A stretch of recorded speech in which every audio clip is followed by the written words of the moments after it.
Maswerteng umaga po mga ka-STL. Narito na po ang resulta ng STL Bulacan para sa araw na to. First draw, December 18, 2025. Araw ng Huwebes. Naway ang mga natayaan nyo pong mga numero kanina ay manalo nawa ngayong umagang ito, 11 AM. Kaya't kunin nyo na po ang inyong mga ticket. Narito na po ang resulta.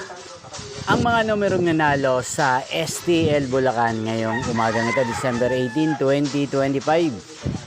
11 AM. First draw result 33 at 34 in exact order. Again, 33 at 34. At ngayong umagang ito sa STL Bulacan, natin pong i-shoutout si Ate Gina ng Bulacan. Shoutout po sa inyo, Ate Gina. Sana po ay nasa maayos kayong kalagayan. At sa lahat po ng mga taga Bulacan, shoutout po sa inyo. Inyo pong napanood ang resulta ng STL Bulacan. Magkita-kita pong muli tayo mamayang 4 PM para sa second draw result ng STL Bulacan.